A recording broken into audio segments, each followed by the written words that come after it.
Welcome বন্ধুরা, আমি ডিম আর এগ চিকেন পোলাও বানাচ্ছি।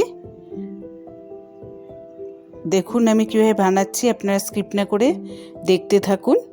এই জন্য আমি 2টো ডিম বয়েল করে নিয়েছি। এটা দুজনের মতো রান্না করছি।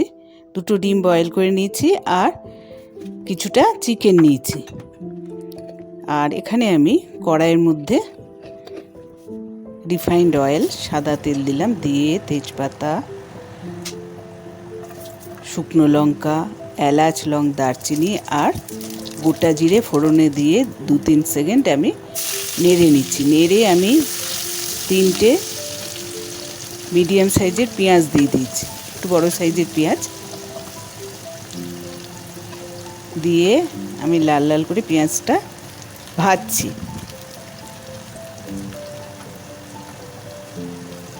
আপনারা দেখতে থাকুন কীভাবে বানাচ্ছি। অবশ্যই এভাবে বানিয়ে কমেন্টে লিখে জানাবেন। এটা দুর্দান্ত স্বাদের একটা এগ চিকেন পোলাও। খেয়ে এবং বলবেন আমাকে কীরকম লাগলো। এবার লাল লাল করে দেখুন ভাজা হয়ে গেছে। এবার একটা দুটো আলু দিয়ে দিয়েছি। 2টো ছোটো আলু আমি দিয়ে দিয়েছি। আর চিকেন যেটা ছিল, কিছুটা অল্প পরিমাণেই চিকেন ছিল, ওটা দিয়ে দিয়েছি। এরপরে স্বাদ মতো লবণ দিয়েছি, ধনে গুঁড়ো, জিরে গুঁড়ো, হলুদ, কাশ্মীরি লঙ্কা গুঁড়ো দিয়ে দিলাম। দিয়ে আমি ভালো করে সব মিশিয়ে দিচ্ছি। আপনারা দেখতে থাকুন কীভাবে বানাচ্ছি। এবারে আদা রসুন পেস্ট দিয়ে দিলাম, জিঞ্জার গার্লিক পেস্ট দিয়েছি, দিয়ে আবার মিশিয়ে দিচ্ছি। রঙটা দেখতে পাচ্ছেন কত সুন্দর হচ্ছে। এটা ভালো করে কষিয়ে কষিয়ে আমি রান্না করছি। দেখুন কত সুন্দর ভেজে ভেজে রান্না হচ্ছে। এরপর এর মধ্যে চিকেন মশলা দিয়ে দিয়েছি আর একটা বড় সাইজের টমেটো আর 4-5টা কাঁচা লঙ্কা চিরিয়ে দিয়েছি। দিয়ে আমি ভালো করে সব একসঙ্গে মিশিয়ে নিচ্ছি।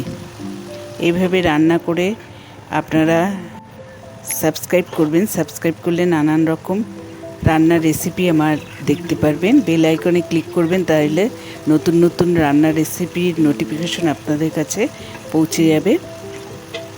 কিছুক্ষণ ঢেকে রেখেছিলাম, 5-7 মিনিটের মতো মিডিয়াম ফ্লেমে ঢেকে রেখেছিলাম। ঢাকনা খুলে দিয়েছি, খুলে দিয়ে এর মধ্যে ডিম সেদ্ধ দিয়ে দিয়েছি। ডিম সেদ্ধ দিয়ে নেড়ে চেড়ে আবার একটু কিছুক্ষণ সময় ঢেকে রেখেছি। এরপরে গরম মশলা দিলাম, দিয়ে আবার আমি ভালো করে কষাচ্ছি। রঙটা দেখতে পাচ্ছেন কত সুন্দর হচ্ছে। এবার তৈরি করবেন। এরপরে আমি সামান্য জল দিলাম, বেশি জল এটাতে দেবো না, সামান্য জল দেব।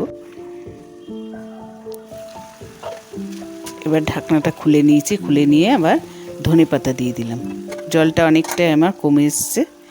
এরপরে এর মধ্যে আমি বাসমতি রাইস বানিয়ে রেখেছিলাম, এবার ওইটা আমি এর মধ্যে দিয়ে দিলাম। দিয়ে আমি সব একসঙ্গে মিশিয়ে নিচ্ছি। এভাবে তৈরি করে আমাকে কমেন্টে লিখে জানাবেন। লাইক শেয়ার করবেন, অবশ্যই সাবস্ক্রাইব করবেন। দেখুন আমার পোলাও তৈরি হয়ে গেছে, এগ চিকেন পোলাও।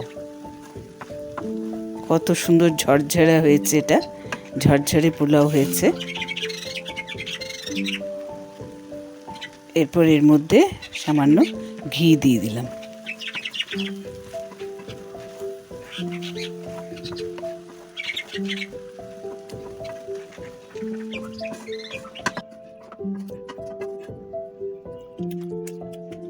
দেখুন নেড়ে চিড়ে এগ চিকেন পোলাও আমার তৈরি হয়ে গেছে। এরকম ঝরঝরে তৈরি করে খেয়ে দেখবেন। এটা খুবই ভালোবাসে, প্রত্যেকেই খুব পছন্দ করে, ছোট বড় প্রত্যেকেই খুব পছন্দ করে। এইভাবে এগ চিকেন পোলাও তৈরি হয়ে গেছে। Egg chicken pulao.